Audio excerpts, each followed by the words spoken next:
stopping by woods on a snowy evening.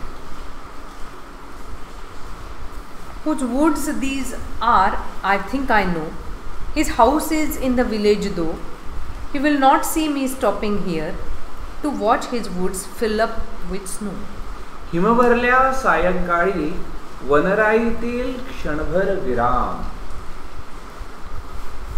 ही वनराई म्हणजे ही झाडं, ही बाग, हे जंगल, काही म्हणा, कोणाचं आहे मला माहिती आहे.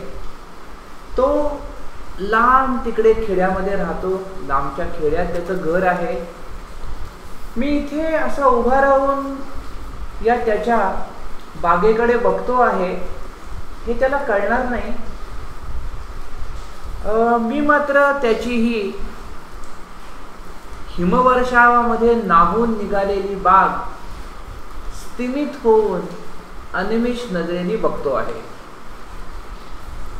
My little horse must think it queer to stop without a farmhouse near, between the woods and frozen lake, the darkest evening of the year.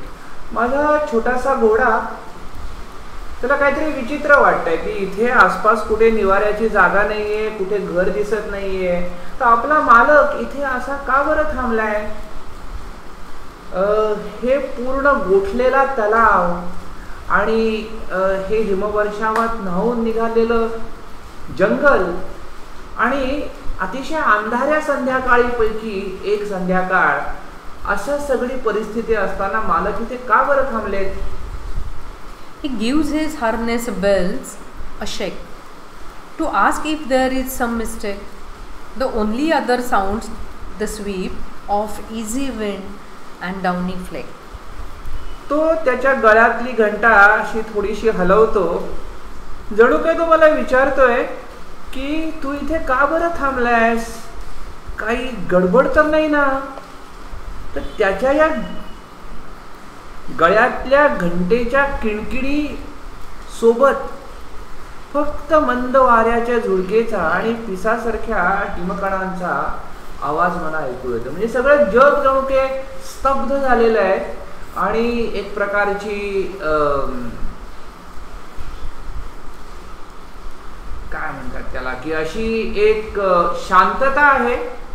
त्या शांततेमध्ये कुठेही उबदारपणा नाहीये आणि तरी देखील लेखकाला ती शांतता, तो अंधार, तो हिमवर्षाव, ते जंगल, या सगळ्या गोष्टी मोहून टाकतायत.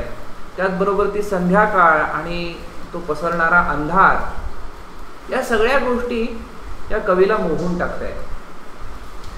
The woods are lovely, dark and deep, but I have promises to keep, and miles to go before I sleep, and miles to go before I sleep. म्हणजे जणू काही त्या कवीला इथे मृत्यूचं आकर्षण वाटतंय. आपण इथेच राहावं, असंच इथे थांबून राहावं, ह्या सगळ्या असमंतात विरघळून जावं, असं त्याच्या मनाला वाटतंय. पण तो म्हणतो की हे जंगल किती सुंदर आहे, किती अंधार आहे, किती खोल आहे, पण मला माझी काही वचनं पाळायची आहेत. वचनं पाळायची म्हणजे ही त्याच्या कुटुंबाला दिलेली वचनं असतील, त्याच्या समाजाला, देशाला दिलेली वचनं असतील. तर अजून आपलं कर्तव्य या जगात करायची कामं आपली अजून पूर्ण झाली नाहीत याची जाणीव त्याला आहे.